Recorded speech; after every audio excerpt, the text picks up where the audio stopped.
This podcast is a member of the Voices of Wrestling Podcasting Network. Visit voicesofwrestling.com to hear the rest of our great podcasts, as well as show reviews, columns, opinions, and updates across the world of wrestling.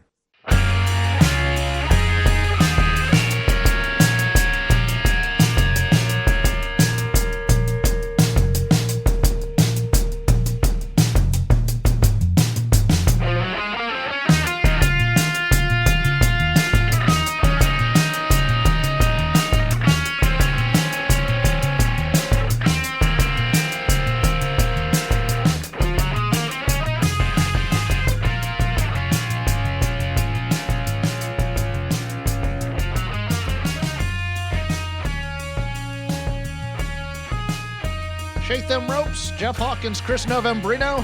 No sponsor this week because it's a holiday week, so we can say all the terrible things that have been on our mind. Finally, I can be real with the people. I feel like I have been holding back for so long. I feel like I'm unchained and I'm hitting the ground running. Weird sense of ennui from me on Thanksgiving night, Chris, because that's tryptophan. I didn't have turkey. I had hot dogs for Thanksgiving dinner. Oh my God. Now I understand the ennui. I'm sad. I now have this ennui. Is it contagious? No, it has to hot do dog with Thanksgiving. Well, here's why, and it had nothing. It was more situational than anything. The Thursday night football game, which is more or less a recent innovation. I think it's only been around like 15 years. I think that's right. Yeah. The third game on Thanksgiving, which I believe the first one was Cardinals Bengals because they weren't sure if they were going to get ratings, which tells you all you need to know about. Hey, Cincinnati still has a football team. More or less. Interesting. Cool. But it was canceled because of COVID, because it was going to be the Steelers and the Ravens. And the Ravens have had an outbreak of positive COVID tests to the point where even the game being rescheduled, the Sunday's not going to work. It's now going to be on Tuesday. I'll tell you, too, with football, just the way the game is played. Once the dam breaks, it's, it's kind of like the Titanic. You're in close quarters, especially if you're on the line or in a formation and in a training room and in rooms watching tape all the time. Yeah. The locker room, those guys, I guess, would have to get padded up and everything in a separate or not play at all. But then you have to go and sterilize the whole locker. It's just really complicated once the dam breaks. And they're not really doing a bubble, are they? They're trying, but they'll some player will go home and they'll get it. And then they just come back to the facility, and it doesn't matter what kind of lockdown you have. If one person gets it, that's going to spread quick. Yeah, absolutely. But Thursday night in my early teens and a little earlier even, I'd say till, when I first started watching wrestling, up until I'd say the middle of college, Thanksgiving night was a big wrestling night. And I'm going to plug, you may have to scroll a bit for it, but Dave Meltzer's history of wrestling on Thanksgiving night that he reposts every year is fantastic. And I was just like, I'm sitting there with nothing to watch, and I'm just like, okay, should I put on a Starrcade from a Thanksgiving night? Should I put on a Survivor Series for a Thanksgiving night? So I actually watched something I had never watched before. I watched the 1992 Smoky Mountain Wrestling Thanksgiving Thunder, which was, it's a one-match show, pretty much. The main event, I believe it's a Knoxville street fight. But it was a street fight between the Rock and Roll Express and the Heavenly Bodies, the Tom Pritchard, Stan Lane version of the Heavenly Bodies. And it was a lot of fun. I had never seen it before, but it's one of those things where it's like, wow, it feels like the old days right now with no football on a Thursday night. I really, I kind of dug it, to be honest with you. It's interesting that you bring that up, because obviously we're going to talk about our Ice Cold Survivor Series takes here. And part of the reason why Survivor Series is such an ice cold show, and that's my top line take on, the 30 years of Undertaker and everything, is what you are seeing here is the weird like death of Survivor Series in a way, because like it's not even happening on Thanksgiving, it's happening before Thanksgiving. The Undertaker, who debuted at Survivor Series, is retiring. The matches are no longer any sort of stakes. You and I have reduced it down to what we call laundry wars. Like everything about the show is divorced from the Thanksgiving component. And it's even just the 5-on-5 doesn't matter anymore because it used to be a special thing to see, oh man, name guys versus name guys. Because all you'd get is like 2 hours a week of squash matches. So and a TV main event.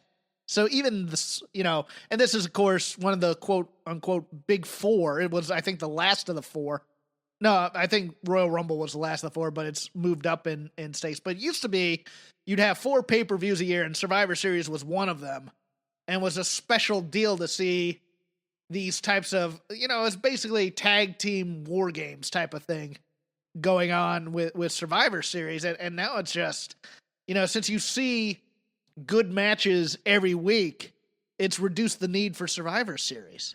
Yeah, I mean, that is part of it, too, is like, you watch SmackDown this week, Sami Zayn versus Daniel Bryan, that level of work, you just wouldn't have gotten that on older television, on, like, mid-build, like, nowhere, like, that level of work that was in that match just simply wouldn't have been in, quote-unquote, the good old days weekly television. What it would have been is, like, Mr. Perfect, unless he was involved in an angle at that time, on a series of squash matches every week. Because he's on the Survivor Series team, we need to make sure Perfect looks strong, and he's just going to go out there and he's going to squash everybody for the next 4 weeks until we get to Survivor Series, and then maybe we'll have something for him after that. There's a lot of like holding pattern style booking in the old style, but that built up the big shows. And the other thing that I'm sort of trying to illustrate here is that, like, I think it gets to the bigger issue of wrestling getting decoupled from American culture, and that tracking with a decline in ratings and just the way people engage with the modern product. When people think about wrestling, they still go back to the old tropes from the 90s and the 80s, Ric Flairs and the Macho Man Randy Savages and that sort of thing. And that's in an era where wrestling was more part of like the rhythm of American life. We were watching more TV too, and that's part of what's changing it. But like, I do think something is linked to the loss of like wrestling on Thanksgiving. WWE not having like halftime heat, which like even if you didn't think that halftime heat match was very good, the fact that you had something WWF related linked to the biggest television event of the year. I think, didn't Halftime Heat, that one with Mankind and The Rock, didn't that do pretty good ratings? Yeah, it did. Yeah. So, like, stuff like that gets wrestling linked to American life. And then the transition is people then watch the product, and they want to see what these people are up to. Yeah, they tried that a couple years ago with NXT. They had like a almost a Survivor Series type of match. Multi-person tag match on NXT.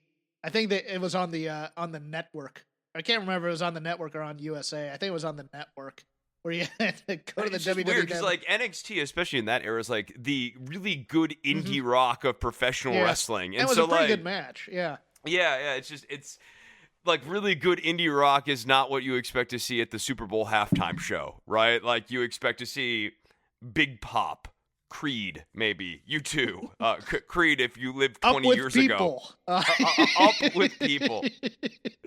I have timely references, Jeff. I don't. No, yeah. But the Janet Jackson, Justin Timberlake one.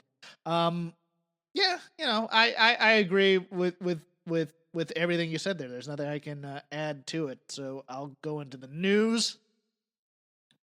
Speaking of nostalgia in a way, Bob Ryder passed away, longtime TNA employee. From my fandom, I was on Prodigy in the early 90s, and he was the moderator of the wrestling section there. Also famous for a wrestling topic called Wrestling with Smarts, with one Dave Lagana, who used to be with the NWA, and how I met those guys. But Bob and I had a lot of interaction on Prodigy. We had a lot of interaction on Rec Sport Pro Wrestling back in the early 90s, and he took his kind of presence on there and started helping out with Dave Shearer's Wrestling Lariat newsletter at the time, got in good with ECW, and then eventually formed a website called OneWrestling.com, which was a progenitor with, I believe, Raja and SE Scoops and 411 in the early aughts and late 90s as a news site, what we'd call clickbait these days, but it was, a news aggregator at the time. Bob also one of the forefathers of wrestling podcasting, and that's another reason to pay respect. He was one of the guys who had that WCW live audio show. Him and Chad Damiani, who I've become friends with since he's moved out here and started going in improv circles. But he had an audio show on the WCW website, the very early version. I believe maybe even on CompuServe. I'm not positive on that one. Or maybe it was through Prodigy. But passing away of cancer at the age of 64. Just a force in internet wrestling. And neither, all these podcasts, if they're not at least tipping the cap, they should, because we wouldn't be here if it wasn't for Bob Ryder, to be honest with you. It was all I could do, and a real testament to my respect for Bob Ryder that I didn't start making dial-up noises the second you said Prodigy, because it required a tremendous amount of self-control for me to not go squee-woo as you were doing that whole in memory. I could tell you stories of my mother yelling at me when she tried to pick up the phone and she heard me online. Could you get off the effing computer? She would never cuss, but I liked the old school AOL scam. They'd give you the free disc and you'd put it into your CD-ROM drive, and it would allow you to install AOL, but you'd get on and you'd get quote-unquote free hours of the internet, but you'd spend endless amounts of time downloading all the graphics for every single web page. So by the end of your free trial, you'd maybe seen 3 pages of the internet. Shout out to the 2400 baud modem. Other news, Xavier Woods has been officially announced as a host for the resurrected G4 network, which is coming back. And this is interesting because it's not Austin Creed, it's Xavier Woods. I thought it was as Austin Creed. It was originally Austin Creed when he was campaigning for the hosting gig, and now it was announced as, I believe he was announced as Austin, quote unquote, Xavier Woods Creed, or he was just announced as Xavier Woods. But this to me is fascinating because, look, I'm no lawyer, but I've played one on TV. If I am one of these female talents from Twitch, there's at least the possibility of a lawsuit here. I don't.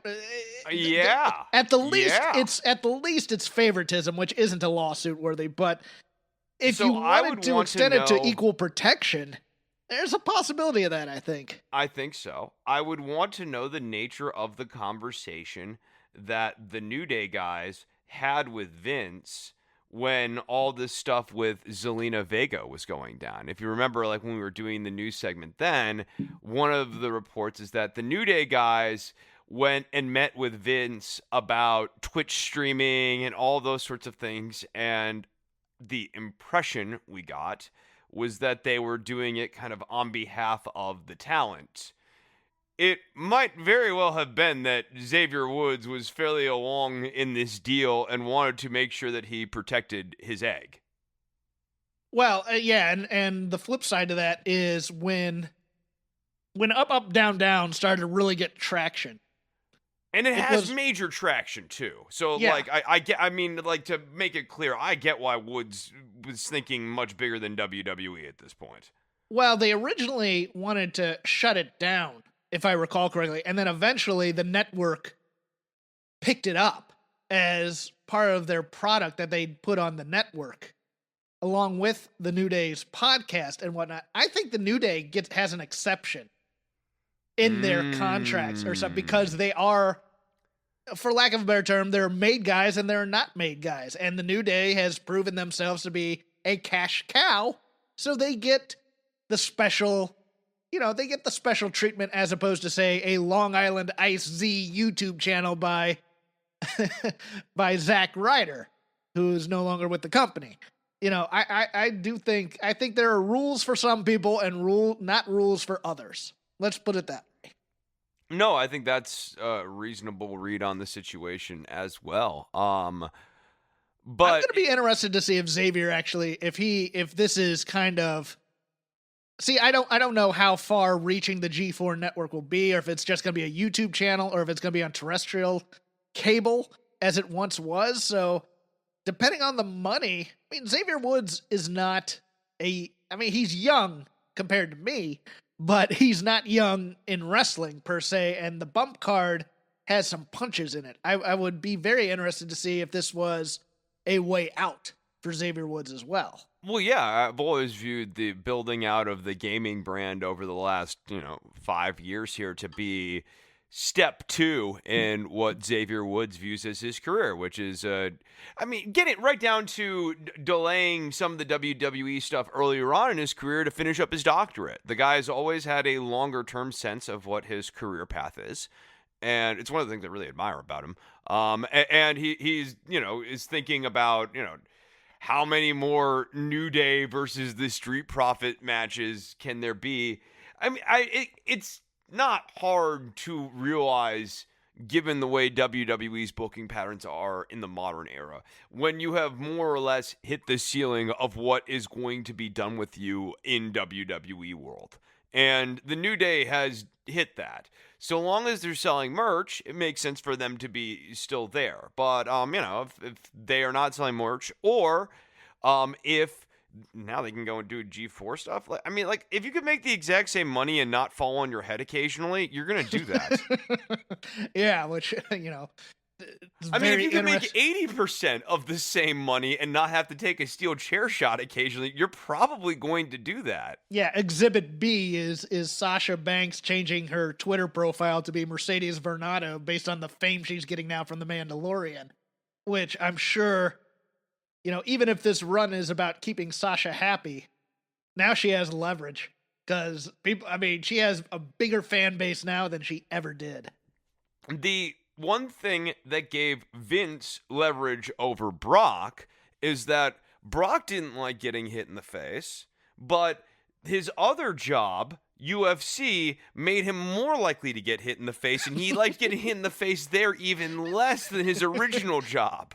Yeah, well, but the money was better over there, too. No, I know, but he hated getting hit in the face. My point here, Jeff, is that getting hit in the face... Hold on, are there people who like getting hit in the face? I guess for money. Let me tell you about a man named Mick Foley. That's true. I do like getting hit, on football and stuff. So or even Big Van Vader. There are dudes who definitely, enjoy that, for sure.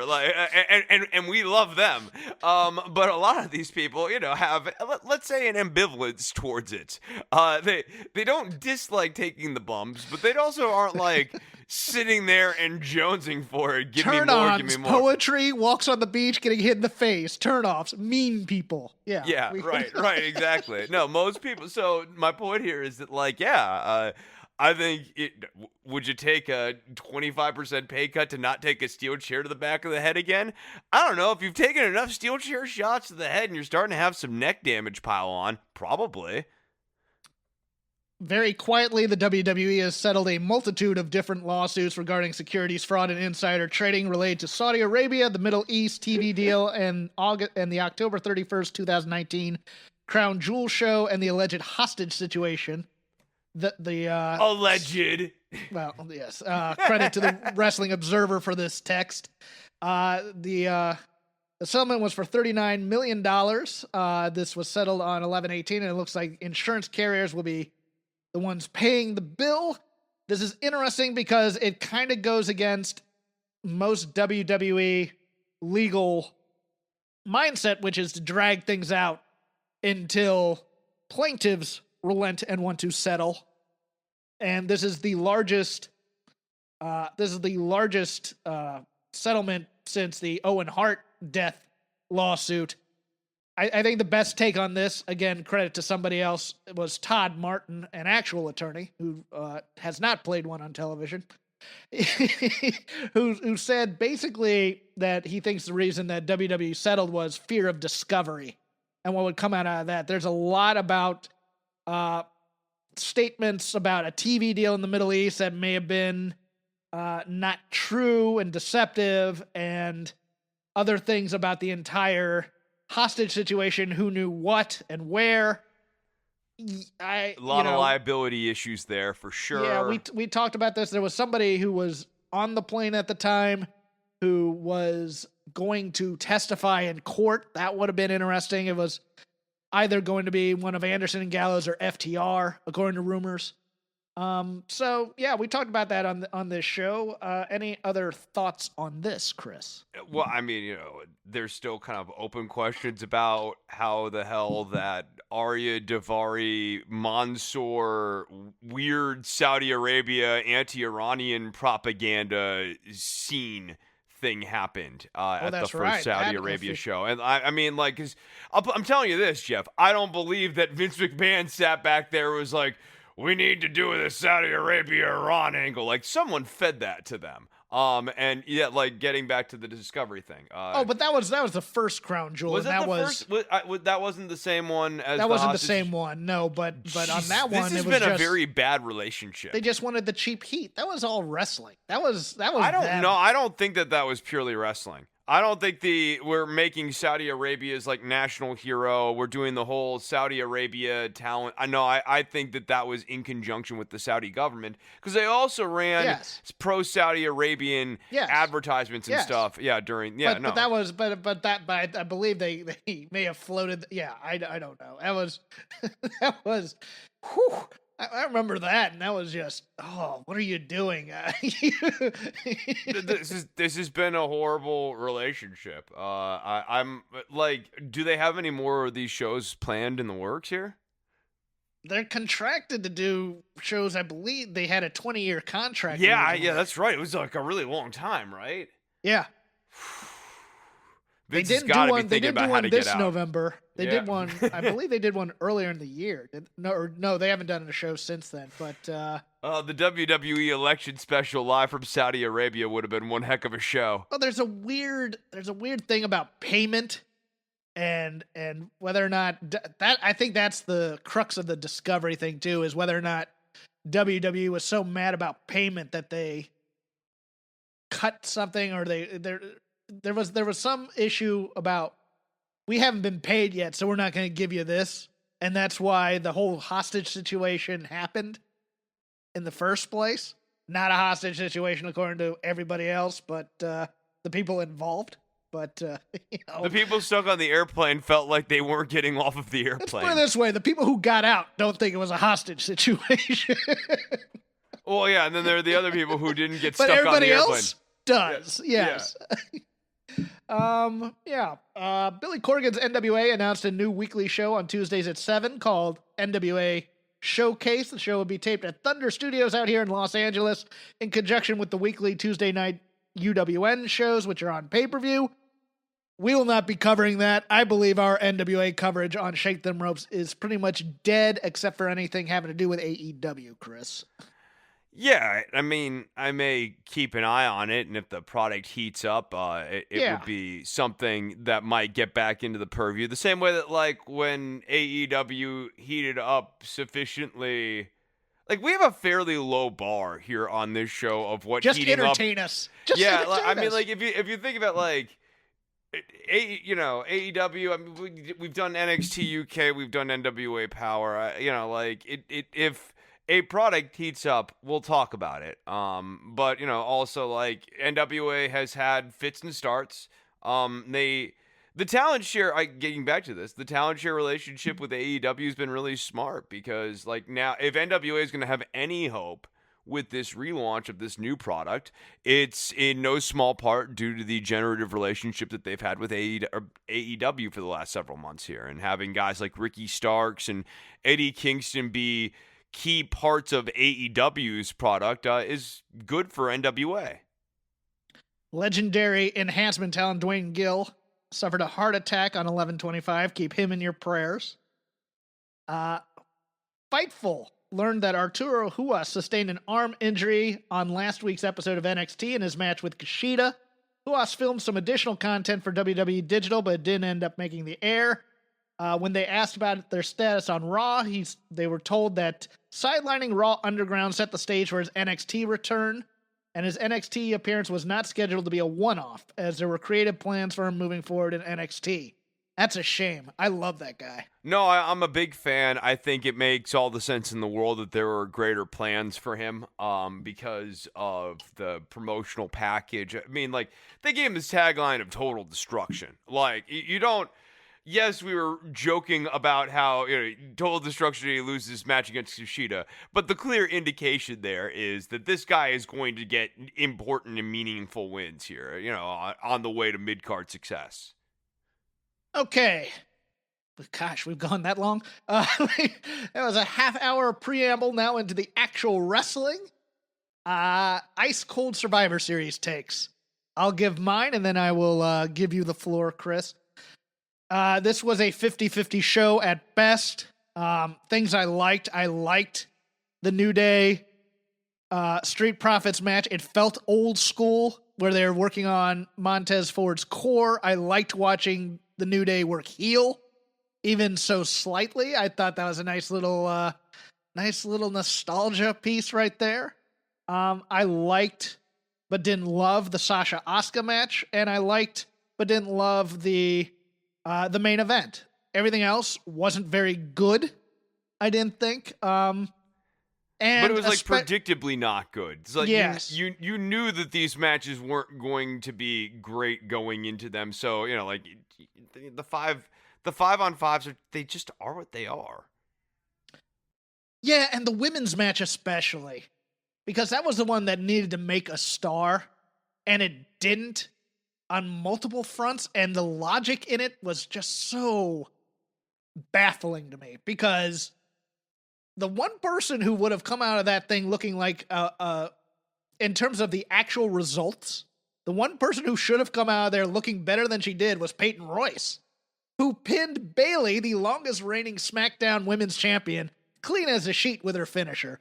And then 30 seconds later was eliminated by Natty, of all people. And if we get into main roster talk, the need to protect Natty is baffling to me. Yeah, I don't understand it at all, but they continue to do it to give her credence in the SmackDown Women's division. She's a fixed price asset, though. She is what she is. Wins and losses make no difference. If you needed to heat her up, you could, but you can't feed her enough losses. I mean, you could for a year and a half and make her a punchline. But they never heat her up to the point where she's having a 20-minute classic with Bayley or Sasha. They heat her up so that she can do her 3 moves, and that's it. That's the weird that's thing. what I'm saying. Yeah, at this point, she's a fixed price. They're not trying to build her. She's not trying to be built. She is what she is. What she is. We know what she is.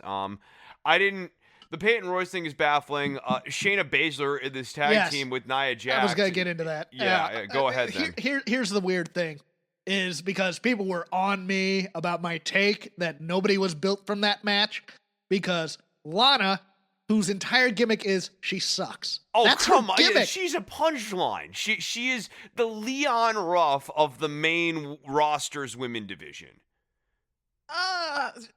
Actually, Leon's no, I'm sorry. No, that's not fair. That's not fair to Leon Ruff, because Leon Ruff. No, because Leon Ruff has a lot more credibility than she ever will.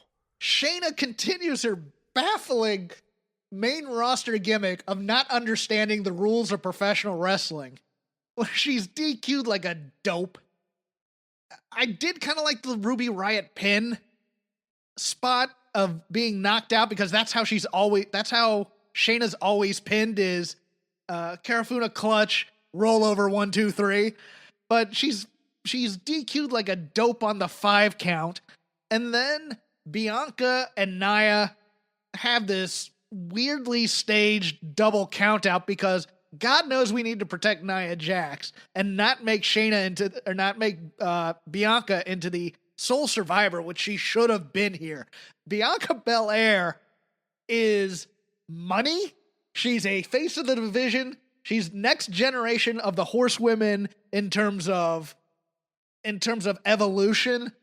Why not make her the star here? Instead, we have to play out the string of this stupid Lana storyline, which we then don't really follow up on Raw because we now have her in a tag team protected by Asuka, and it's just we know they're going to be the tag team champions, and eventually Lana's probably going to turn on Asuka, but nobody was helped by any of this. Lana's sitting there crying on a stairway instead of showing actual. I'm Here's the legitimately weird thing. more worried that Lana is going to beat Asuka clean. She is a WWE superstar now in canon. In the story, she is a competent wrestler, but her gimmick is she sucks. And Yeah, that just and she doesn't ever have competent wrestling matches either. Right, That I mean, like in reality, like she doesn't. I'm sure she's probably a very nice person, but she's not even a mid-level wrestler. No. She's not. She's just not. and the gimmick is she's bad at her job, and if She was a great manager too. Yes. So what you are seeing here with Lana, to be 100% clear, lest people think that I just hate this person and have it in for her. What you are seeing is a person criminally miscast in a role. When she could be slotted into a role in wrestling that's actually out by the ring, that is a very good role for her that she would excel at. She is the baseball player who is a natural first baseman being asked to be shortstop. And yeah, they're failing all the time because they can't move. But if you put them at first base where they belong, it wouldn't be a problem. The scrappy underdog story based on losses was done really well once in the women's division, and that was Bayley in NXT when she was getting beat by everybody, and then she goes, I'm sick of this, I want to be champion, and on her run beats Becky, beats Charlotte, and then beats Sasha at NXT Brooklyn. Lana being the scrappy underdog doesn't work because the fans are never going to get behind her talent. They may get behind her story if fans ever come back, but we're never going to know how this story is really working. But I somehow doubt it. But in today's don't day get and age, behind the scrappy underdog unless the scrappy underdog has really well-worked, hard-working spots that make us believe that this person, the underdog, is a damn good wrestler, and they're just not getting their fair shake. That there's like a systemic injustice against the scrappy underdog who's a hard-working person who's good and competent. Lana never exhibits hard-working, good competence. She goes through tables. Yeah, she went through 9 tables. Yeah, that is not the same as Rey Mysterio doing like breathtaking high-flying moves in 1996, and then just coming up short against the larger, less athletic schlub of a guy who's just using the fact that he's a bulky dude who is born bulky and isn't really working, is just basically using their size to like club the person down. Lana is not flying through the air around Nia Jax, and then Nia Jax is like falling on her. Lana is just getting beaten up. Yeah, and my only other real note is that Undertaker 30th anniversary retirement ceremony. I hate the way WWE does retirements in this fashion. These people meant nothing to him at a certain point. Like the Big Show coming out to applaud Mark, like, why? Well, they never explain it. They alluded to it when The Godfather came out about the backstage crew. Sure. BSK. But to me, at least, even with the Ric Flair part, when Ric Flair did this in Orlando on the Raw afterwards, everybody, it's the criticism we have of the Hardys in WWE. They never get to evolve into anything other than they were when they were 20. Everybody here has to be in the character they're most known for. Nobody ever says anything legitimately heartfelt. You have the Godwins out there in their freaking overalls. You have Kane coming out in his mask. I like the Godwins coming out because what's funny to me about that is that the Godwins were not the Godwins when they were really in the picture with the Undertaker. They were part of the Ministry of Darkness, and like, if anything, if you're gonna Midian was one of them, I believe, was hurt. Yeah, at the time. That's a good point. So it's just. Do you want Midian coming out naked for the retirement I didn't have to be ceremony? naked Midian. I want the weird, the scuzzy looking Midian. I was a big fan of Scuzzy Dennis Knight. And he had the best theme song, I think, of anybody in the division. But you know what I'm saying though. It's one of those things like we can never get past high school wearing our varsity jackets at the time. We have to be out there, and then the Undertaker doesn't really say anything terribly heartfelt. It's all in character. We know where they're waiting for the Hall of Fame speech, but at the same time, it's one of the problems with WWE in general. For me personally, is you can never make the emotional connection because everything is so staged to be so fake and over the top. And it's like, even Vince's speech was just yes, there wasn't a real thing in it. Like on one of those WWE documentaries when they ask what the Undertaker means to him and he starts getting teared up and he cuts the camera. That was a great moment for Vince McMahon. Why not have that on actual television? Why not have him get well, I can't because I'm all man and I'm alpha, blah, blah, blah, blah, blah. No, just if Undertaker means this much to the company, have him, and means this much to the fans who are going to be sad to see him go. And your job is to tug on heartstrings. The whole point of professional wrestling in working us is to work our emotions. Let's have that real moment and work our emotions. Oh yeah, there's no realer emotion that Vince is feeling right now than seeing his mortality playing out in front of his eyes in the retirement of Mark Calloway as The Undertaker, a guy who embodies death but also signifies a milestone in both Vince's and Mark's life, and Vince's is closer to the finish. Like, there's a lot of real stuff and real emotions that are playing through Vince, and we got none of it.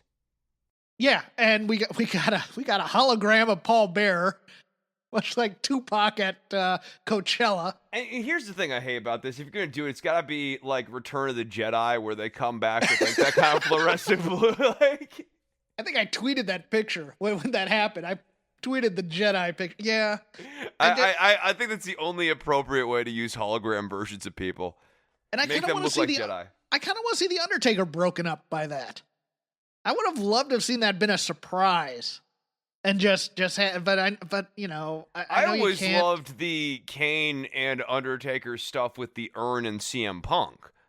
Even like some of that was kind of tasteless at various points, but like when they got the urn back and they both like kind of like did like the tribute to the urn, that was a powerful moment in Taker's career. There's just this real opportunity to do something more meaningful here. And if you weren't going to do that, or if they weren't going to do that, then they might as well put this earlier in the show. Like, this could have been a good way to kick off the show. It's like selling out a scene. And I'm going back to my improv roots here, but like you're watching something that's really dramatic and really has some meat to it, and then somebody sells it out for a joke. Like somebody farts in the middle of something that's like really, really heartfelt, and you're really watching somebody do some acting work on a comedy stage, and you're like, "Wow, this is different." And then somebody like just comes in, fart, and then and you're just like, "What the? No, we had something here. Why did you ruin that with your crappy, stupid joke right there?" That's what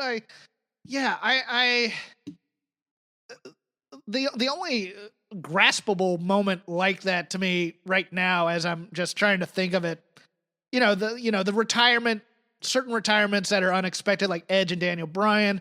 I go back to the Buddy Landell promo about how he wasted his career, and he used that to build up a match with HBK for the Intercontinental title in Smoky Mountain. You have those moments, and they were, Hard Times was a real heart. I mean, you felt the emotion in that after coming back. I just feel something, people. That's all I want. I just want people to feel something. And it's weird that the Mark Henry fake retirement speech had more heart in it than the real Undertaker retirement speech. Yeah. which was in character. Yes. I just, God, you can do a 30. If you don't want to say anything now, don't. But that was just so dumb. I'm sorry. And I know, and especially because you're doing it in front of 20 fans at the Amway Center in Orlando or whatever the hell it's called. Okay, that's now. the best part, right? Them having to react to the fake chanting.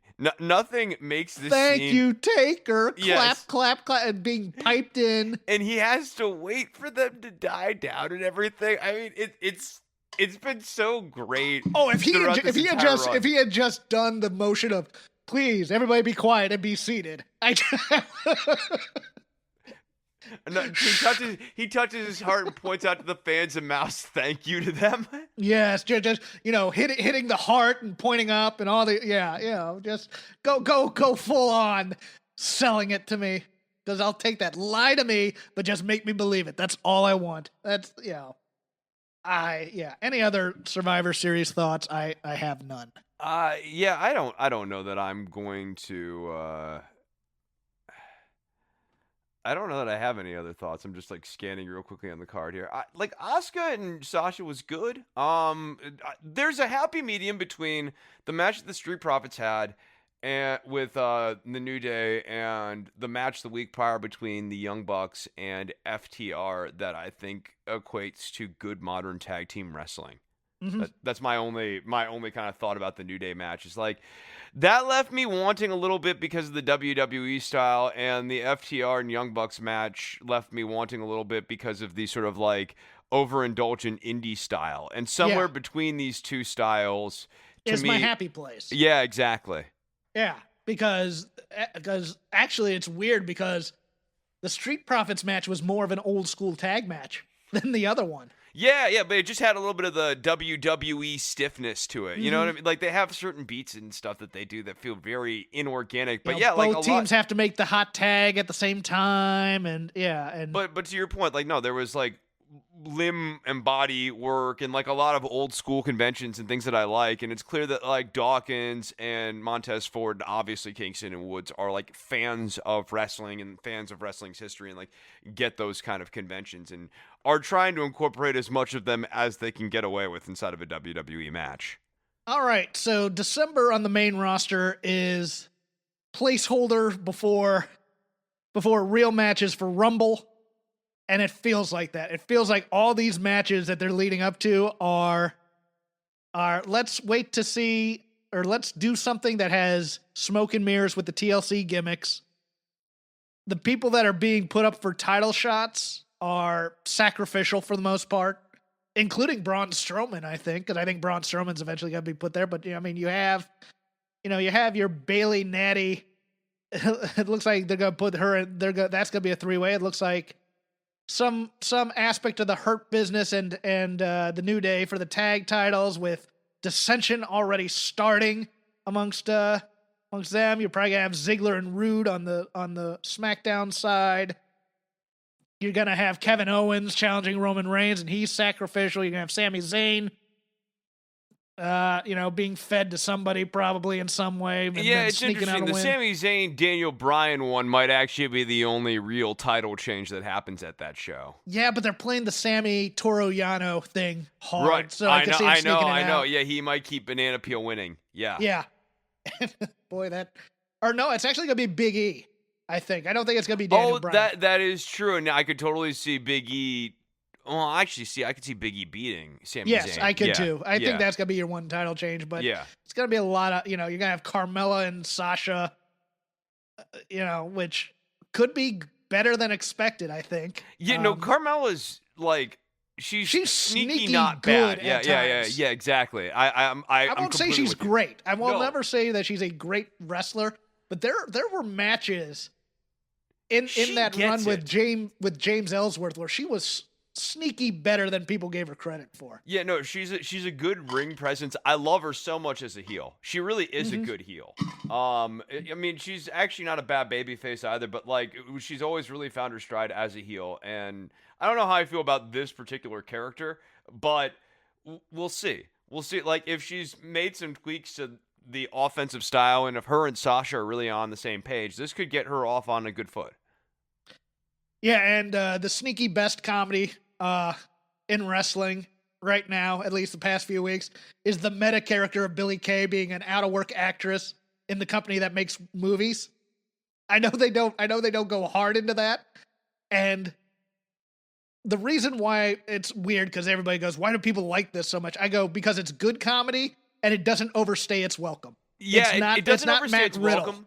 And it's Yeah. also grounded in a reality that, like, people actually understand, which is the weird, sad desperation of having to get your resume out there on the job market. And, like, the humiliating part of, like, you go on to Indeed and you submit your resume and there's 75 other applicants. And, you know, like, and it's even worse if you ever get involved in acting, because you have to have your headshot.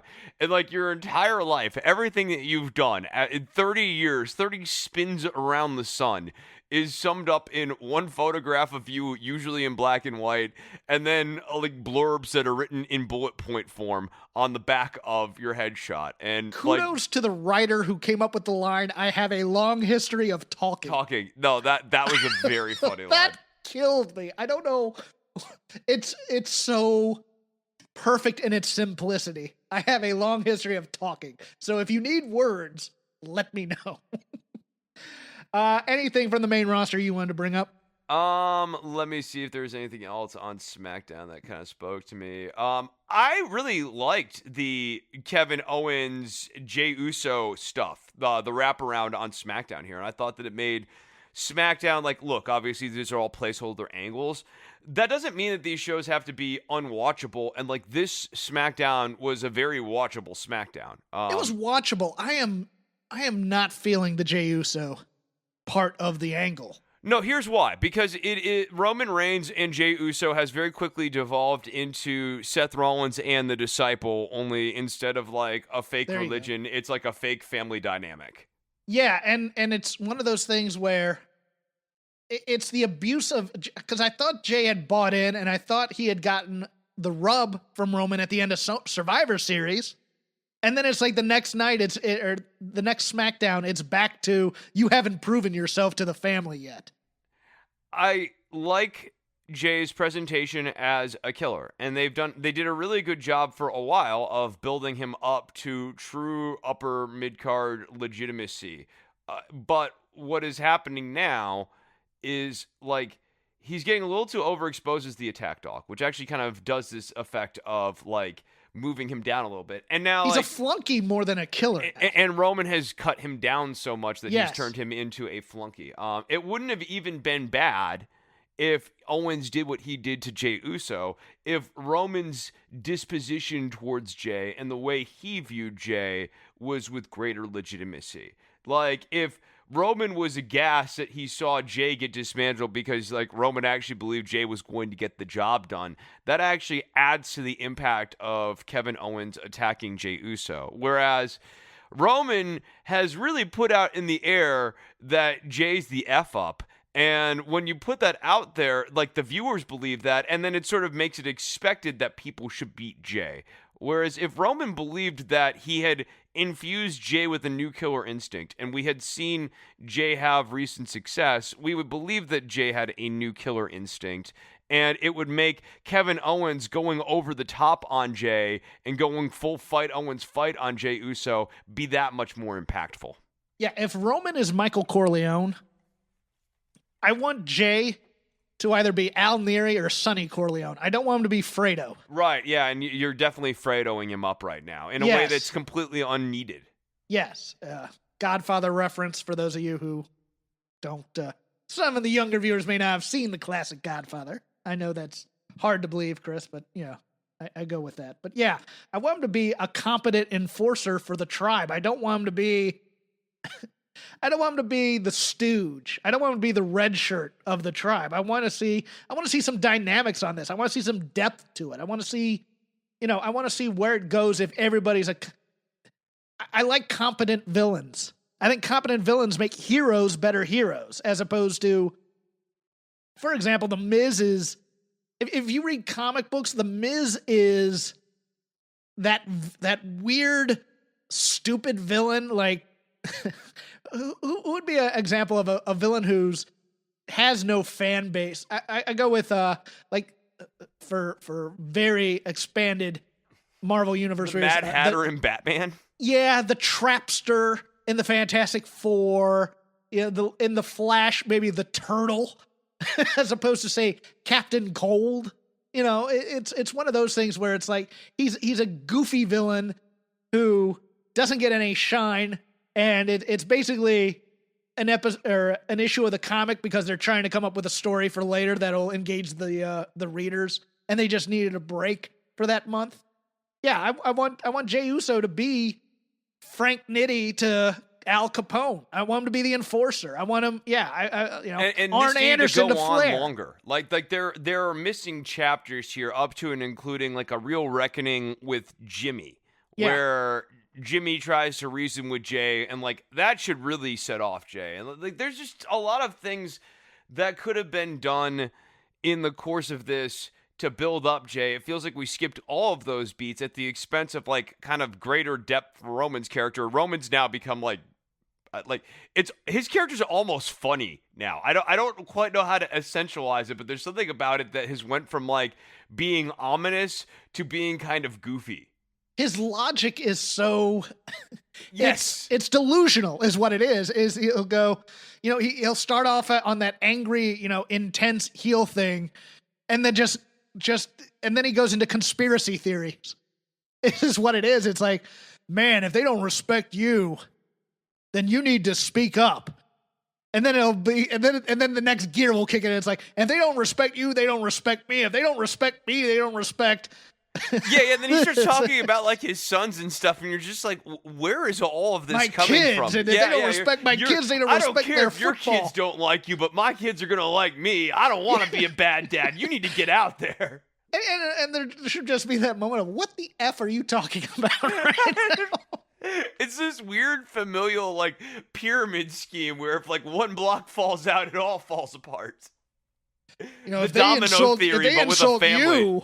They insulted my wife, and if they insulted my wife, that means they don't think she's pretty enough. And you're like, what? Wait, where did that means we can never have good kids. That means the rest of this bloodline's completely tainted. You have to go out there. You have to fight for my wife's honor. Wait, where did your wife get into this? The bloodline's at stake. Let's get NXT UK out of the way.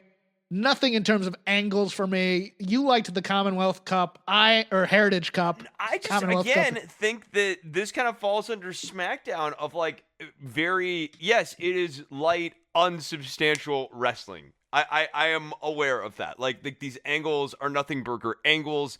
WWE storytelling sucks. If you accept all of those premises, often what you are left with, like in the case of SmackDown, is like a really good match between Sami Zayn and Daniel Bryan. That's actually a very watchable match. And that's kind of the same way I feel about NXT UK here. Like, for example, Ginny versus Isla Dawn. Nothing to this. I thought Isla Dawn selling at the end of this little squash match with Ginny was really good. She really like got across pain.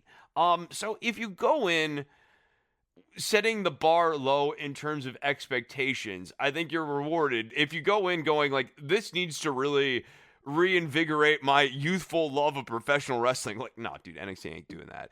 The Heritage Cup, really good match. Good match, but the Heritage Cup means nothing. It means nothing. And that's my problem. No, I'm not disagreeing with you. I am yes-anding it. I'm saying yes, it means I know nothing, you are, and Chris, it was very watchable. But it just drives me. It's like, and they will be the prestigious winners of the Heritage Cup. Okay, what does that mean? Do they get title shots? Is it a secondary title? What does this mean for a kid other than being the Darren McGavin in A Christmas Story going, it's a major award? No, the only thing that I wish would have went differently here is if Trent Seven had smashed that damn cup over A Kid's head and went heel. Oh, like Bad News Brown? Yeah, like that. Like, let me get the cup, and then he just like slams it into A Kid.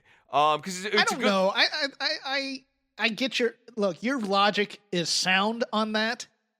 It goes back to my statement a couple weeks ago. I just want someone to root for. Yeah, and Trent Seven is NXT UK Dusty Rhodes. He's somewhat out of shape.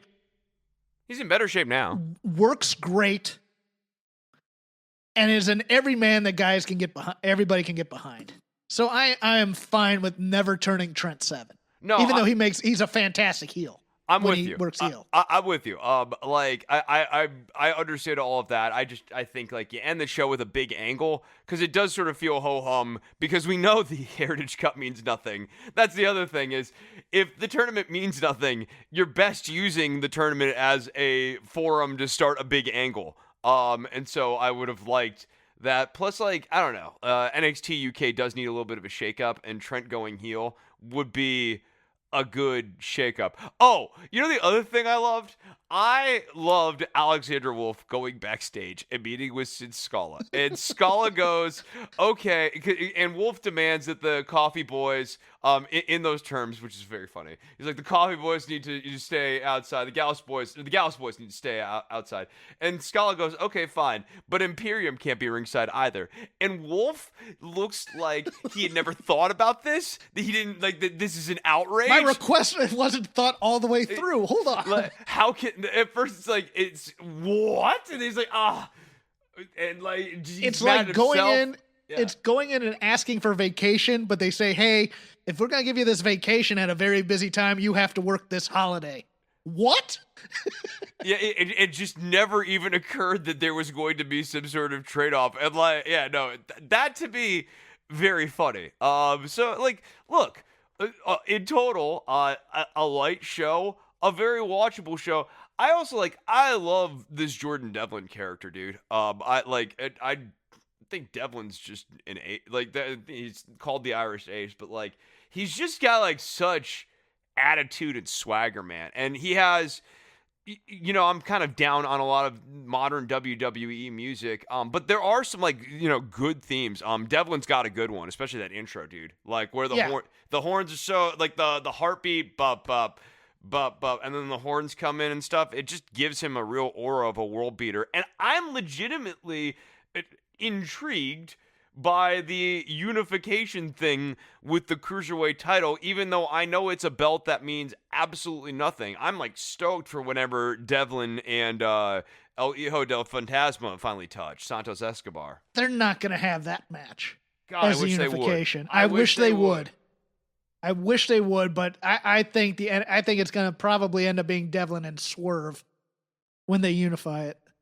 God, I know. I think you're right, but God, I wish they would. Yeah, I kind of like.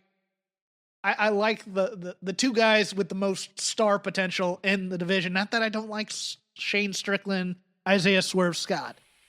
I just think you can turn Devlin slight babyface for the context of that match. He's always, whenever they need to turn him slight babyface, especially to fit the dynamics of a match because of his build. He lends himself very naturally to that, and you want to see this small little like Wolverine just tear the other guy to shreds. And Phantasma has such a presence, Santos Escobar. I mean, when they were doing that video package on NXT and showing his entrances and stuff, I go, that dude's money. That guy's so money, and I just want those two would be my pick. Let's run through a few AEW things. I thought it was a very good promo week for AEW in terms of Team Taz had a great one. Tully Blanchard, just Tully smiling is always doom for anybody because when he's happy, you know it's that evil kind of happy. I thought Moxley had a great promo here, and I am happy in tag team terms. I am happy that the Butcher and the Blade got a win, because they have been eating a lot of losses lately in supporting a lot of guys. And I am here for the Jack Evans TH2 push into a tag team program with the Young Bucks. I love me some Jack Evans. I think even on that contrived talk show on AEW Dark, he cuts a good promo. Give him the mic for a few weeks and let him build this up, even though we're not going to get that, because I think it's going to be December 2nd. I think it's next week is the blow-off, unfortunately. But, yeah, it's time to build up old Jack and Angelico again. Yeah, you didn't mention Sheeta and Anna Jay. I liked that match. I thought that match. The matches were all good this week. Yeah, the matches were all good. I liked the angle with Moxley and Kenny Omega. The Kenny Omega character is being done with so much irony and tongue-in-cheekedness that it's taking away from my ability to really believe that this guy can win the title. Like, I don't view this as him being built up as like a main event talent. Like this week, I loved the look that he was sporting until it dawned on me that he was actually, because I was like, oh man, he's dressed up like an old school 80s NWA, almost Ric Flair style like look. And he looked the part of a main event world champion.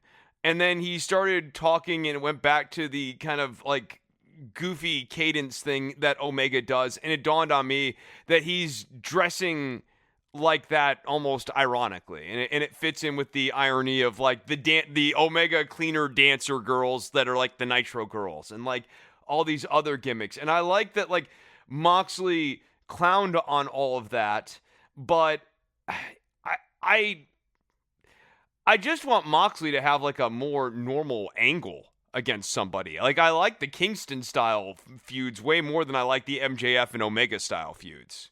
Yeah, Omega, I wanted it almost feels like he's turned into MJF from the presidential campaign type of thing. There's that hint of self-awareness.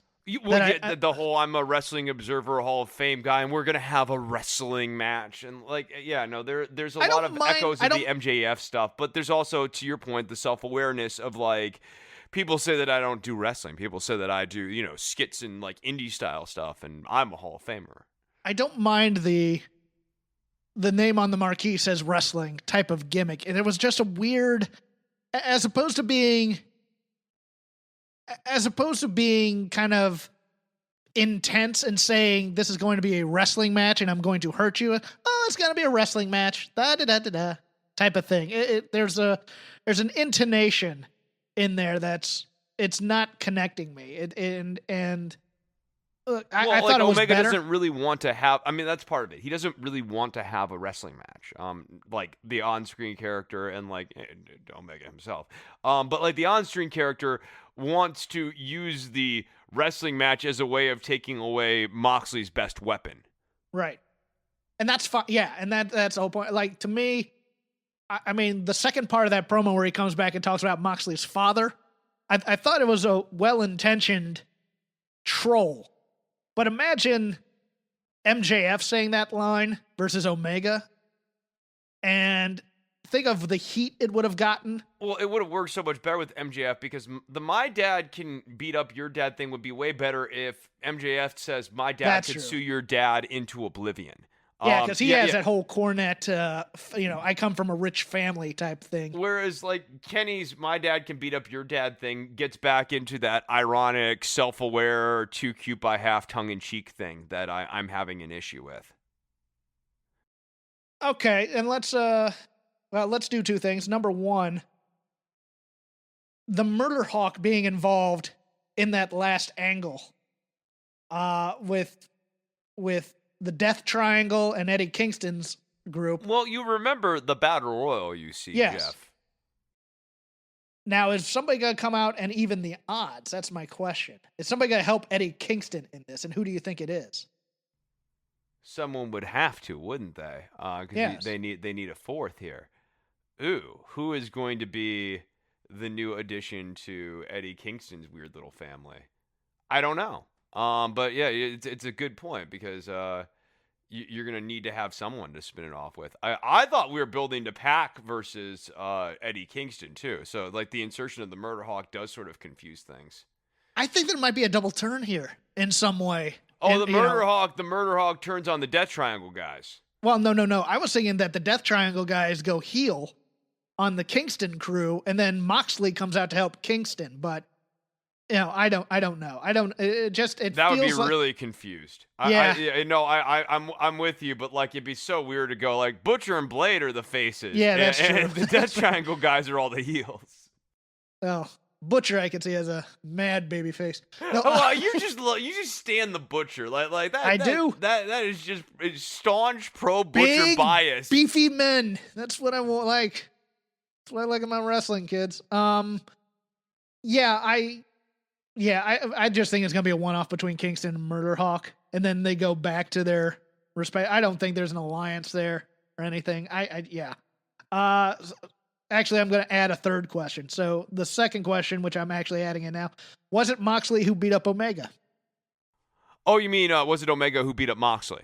Yeah. Yeah. That's what I meant. Yeah, I'm going to say no. I think Okay. the whole point of this was that Moxley thinks that it was a person that Omega hired. Omega never denied it, but Omega didn't do it either. It's just like within the context of this heel character, he likes the idea that like Moxley thinks that he could kick his ass, so he's not going to sit out there and deny it either, but he didn't do it. And whoever did it is going to be Moxley's next feud.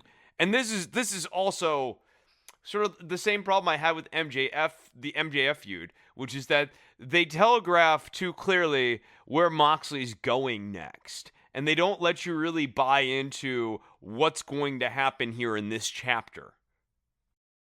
And for the final question, since next week is the big Winter is Coming sort of special event a la NXT doing the Great American Bash on TV, is there a title change before Moxley goes to Japan?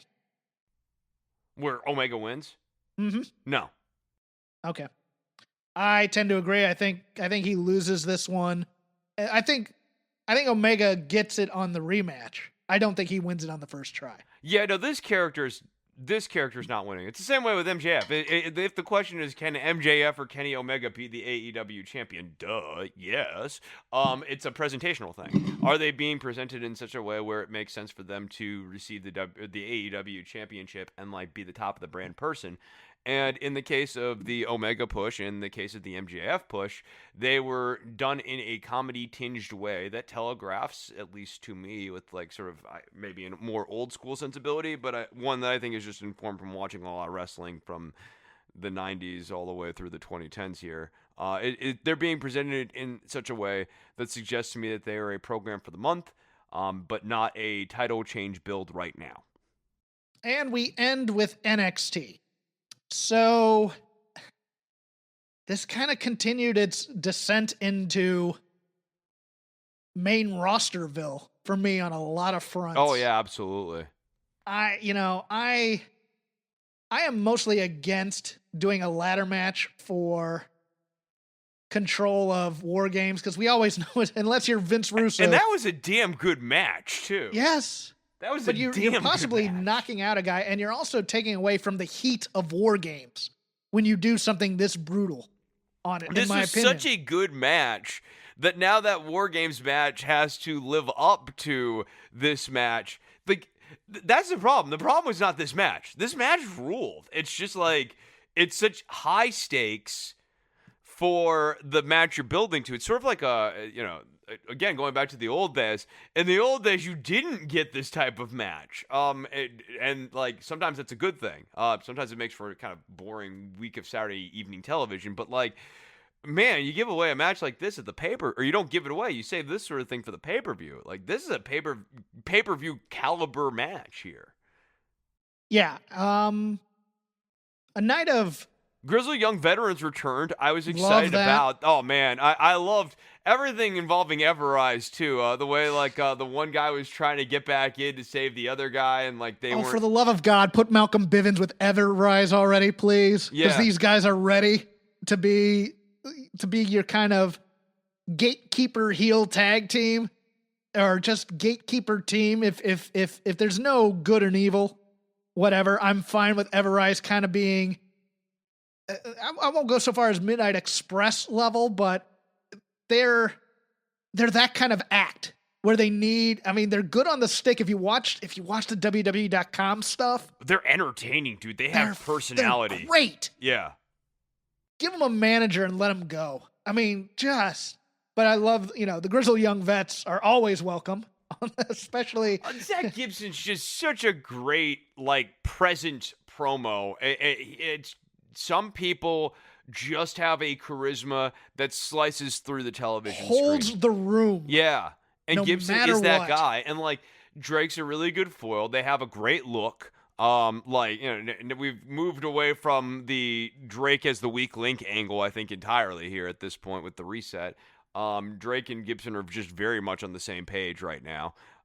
Yeah, no, dude, like, this was cool. The Undisputed Era promo was really good, I thought. Yeah. The one that was off was the Rhea Ripley one.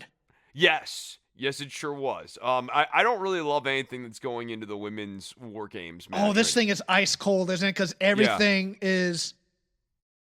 All right, let me... It seems like, and don't quote me on this, I didn't ask anybody about this. It seems like they wanted to get Indy Hartwell out of the match, either because the stage was a little bit too big for her experience right now, or she's going to interfere in some ways, and they had to paint themselves out of that corner. And that's the Toni Storm turn makes no sense to me, to be honest with you, because it's just we've completely screwed up the debuts now, going back to the last takeover of Toni and Ember Moon in so many ways. Not the least of which is we beat Toni Storm against Candice LeRae at one point. It feels, the team having Raquel and why am I blanking? Dakota, who was the star of the last War Games. No, I know, but Raquel has been so, like, I like her, and I think we're fans, obviously, but like whenever she's involved in an angle, she is the focus of the angle at this point. She's the foil. Yeah, she's the lackey. She's the one who can be beat now, which makes no sense. But she also gets the most, like, emphasis, too, at the same time. Like, she's such a presence that she's distracting from Dakota, and she's distracting from Toni Storm, and even the Indy Hartwell, or the Candice LeRae component of this. Yeah, there's no surprise to who the other two members of the babyface team are going to be now, to me, and I thought that would have been interesting. Universe. I mean, it's... I thought Io would probably come in at some point, which was fine the way they introduced her into it, but it's obvious now Rhea's going to be the fourth, I think. Yeah. No, I thought there was what would be very funny is if Xia Li's storyline interrupts this and she beats Rhea Ripley because she has to get a win because of whatever... the Dragon Master. She interferes in the ladder match on Wednesday, which I don't want to... Look, I think the ladder match last time knocked out Mia Yim. I don't know if that was the exact plan, but... No, I'm very anti-ladder matches prior to takeovers, which is sort of like... It should be sort of an obvious non-controversial position, except that they keep happening. But I thought there was a chance there might be a main roster surprise a la the Kevin Owens... reveal last year. I thought maybe, since this run is about pleasing Sasha, maybe Sasha Banks in a War Games match would be interesting to me. But no, it's gonna be, God knows if Rhea's ever getting called up because it's like, well, we have to build up Bianca and we have to build up these other stars. We have to build up Lana, so we can't have Rhea on the main roster just yet. Yeah, this feud feels ice cold. It doesn't feel like there's enough heat to it, so I just wouldn't have done the War Games right now. I would have waited. You can pull this out at any time when you have enough feuds going that feel like they warrant a War Game style submit or surrender. But maybe that's just old school me, and it's winter, it's time for War Games again. Yeah, no, like the men's side of it, as we've discussed, totally feels justified. Like there's a lot of long-standing beef with Dunn in the Undisputed Era, and then obviously McAfee in the Undisputed Era. Like it makes sense that they're a team. The women's division has just not been booked in a long-form way where they are presently ready for a War Games style of intensity, and you can't hotshot it. They might still have a good match, but part of what makes the War Games stuff so good is it's cathartic, and there is going to be no sense of catharsis here. And so, it'll just be a cage match with teams. The Kevin Owens show with Leon Ruff was rough. I hated it. It was awful. And I'm not saying it's because of any of the participants. I didn't like the wink, wink, nudge, nudge. everybody knows what's going on type of thing. And then not only that, but it's the basic talk show trope. Everything was tropes. So there were tropes, and then there was riffs about how we know this is all tropes. How we know it's a trope. How we're still doing it. So there was like a meta commentary about tropes, while tropes were still being participated in, and then tropes were being participated in a meta way. But Leon Ruff's character is so flat and so aw shucks, just happy to be here. Believe in your dream, and your dream can succeed if you believe in it, because dreams fly when they take wings of a dove in the sky. Like the most kind of basic, platitudinal, empty. They can't stuff. thread the needle between confidence and low self-esteem to be likable. And then the other part of it, then he also goes into cringy, almost, will someone please punch this kid in the face, like over exuberance. I'm on the Kevin Owens show. I kicked Johnny Gargano's ass. I did it last week, and I'm gonna do it again. Like, come on. We got all the weird babyface thing. We got delusional babyface. We have low self-esteem babyface. He was like half Cameron Grimes. He was like, if Cameron Grimes is the baby face, where you're I wanted to see him go to the moon. To the moon. You gotta get your triple threat, and he's gonna get a banana peel win. Yep. Much like Bianca Belair got a banana peel win against Natty, which here's why I get angry about this, and no. If you give him a competent win, it does so much better than just we need the loss to protect the guy that we're protecting. I like competency, and nobody ever gets it. Yeah, and him not winning in competent ways, and like more importantly being really excited about like fluky wins, it makes him a delusional babyface. And an underdog is not delusional. An underdog is someone who is entirely realistic about the odds, recognizes that they are overwhelming, and is brave because they are not operating and laboring under delusions. They go, I know it's going to be really hard, and the odds are that I'm going to lose, but I fight. That's what I do. And I'm overachieving right now. Yeah, and I know I'm overachieving. But you know what? As long as I win, you know what? Let's keep this thing going. Yeah, that's the thing to me. Is like, you can't say after a roll-up win, I kicked Johnny Gargano's ass. Yeah, like, Johnny Gargano's a punk. They say he's a legend. I beat him twice. I'm great. Like, that is not a babyface. No. That's what a heel does. No, unless it's said in the knowing to his face way, where you're trolling and you're being a jerk about it, which you don't want out of your babyface. Yeah, and with Ruff's character, it's way too early for any of that. I had last week, I liked the beat where he slapped Damian Priest in the face and was like, take me seriously. Like, that was great. Yes. But everything after this has been like, aw shucks, or like, to the moon. And I can't, like, stop. Just present him as a guy who has a healthy sense of fear and an even greater want to achieve. And the Tim Thatcher submission loss to Kushida. I like Kushida as a killer, and I'm here for Tim Thatcher versus Tommaso Ciampa. I even like Ciampa, like, trying to make. Thatcher does have a problem with Ciampa, and I like Ciampa, going back to what we were talking about with Ruff, I like that Ciampa's basically like calling out Thatcher, like, yeah, you have a problem with me, and I'm gonna make you not be able to ignore that. Yeah, it's I liked that. I wouldn't have had Thatcher tap out. I would have had him, count out loss, something. Yes. I would have had him get really frustrated with the match and like get himself counted out. And then just leave. He just leaves because he's tired of this, and this is and then he confronts Ciampa.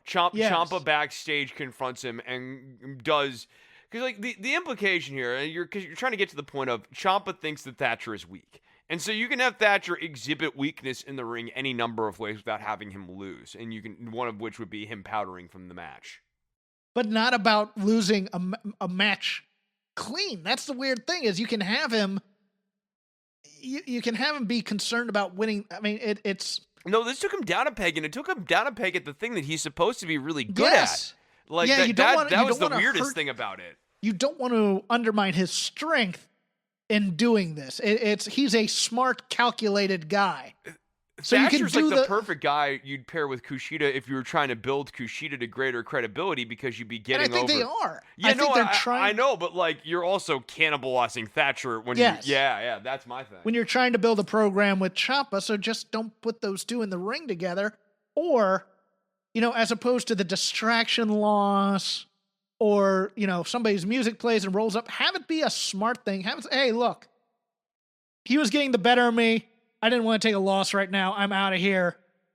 Don't be the weasel heel. Be the smart, cunning heel. You could have and that's Thatcher, what Thatcher just is. get out of the ring and start yelling at Ciampa and just like basically act like he doesn't care about the match anymore because he's so annoyed by Ciampa, and like like when he gets counted out, he just like sort of like waves it off, like he doesn't even care. He's focused on the scrum with Ciampa here. No, Yeah. I'm with you. I thought that this was kind of a baffling way of having Thatcher lose here. I'll ask one silly question at the end of all this. Are we going to see the woman under the hood in the Xia Li promos? Is that going to be a reveal or no? I think yes, and I also think that we're going to see whoever the other person is in the Gargano SUV. And I think that's still Austin Theory. I think that I called that was Austin Theory a couple of months ago, and I think we both had that, and we both had. There's always a second ghost mask. Yes, that's also true. There's always a second. Yeah, right. Xia Li, dare I say, maybe we could make Osatamura. Maybe, I don't know. I know that's a weird thing to put all Asian women, even though they're not of the same. Yeah. Especially. But like everything about this angle is so weird. The return of Kairi Sane. It would be very funny if it was like that would kill me if it was Kairi Sane. This angle is just so strange. It's very out of left field. But it's, dare I say, it's applicable to the level that Xia Li and Boa are at.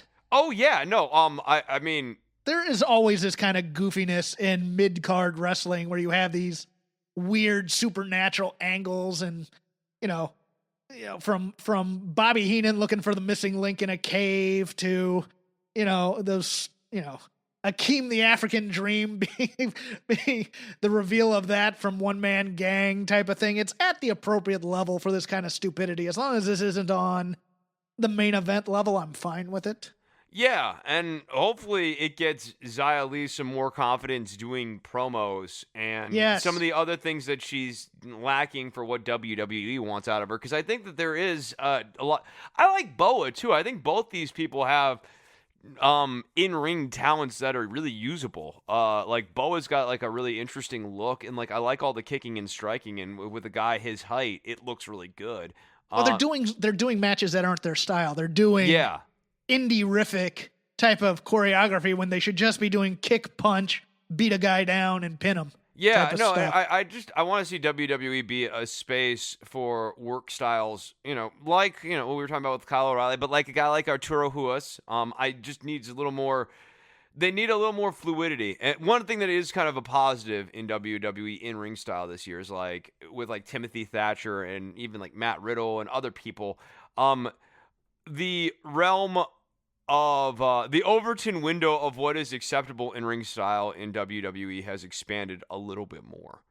It's not as rote as it was, let's say, 7 or 8 years ago. I just thought of something. I'll end with this because I think this is another possibility in the women's war games. I think we might get another possibility of one of these women, quote unquote, being injured or taken out beforehand. I think we might get a reintroduction of Mercedes Martinez. Oh yeah, she would make sense as the fourth. Yeah, I wouldn't mind that at all. You can even do the respect thing with Rhea over their cage match beforehand and do it that way. That wouldn't be too bad.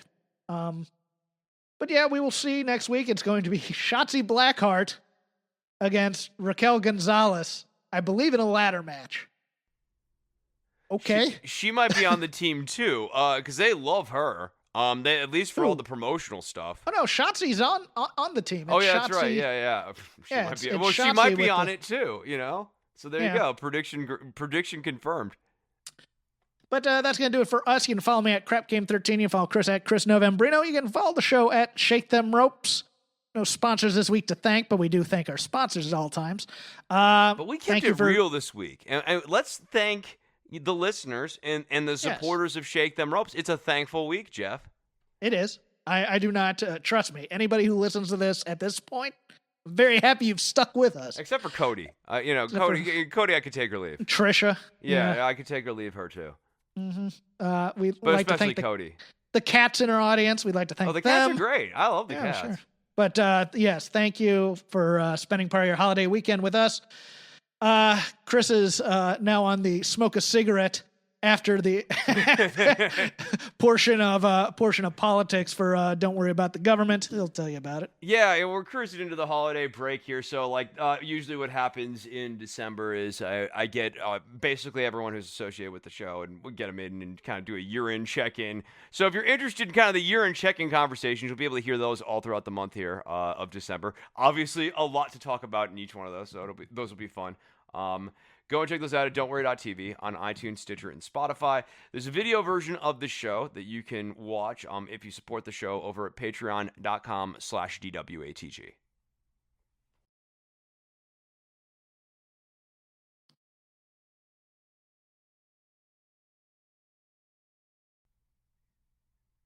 That's fine. No, that's fine. That's fine.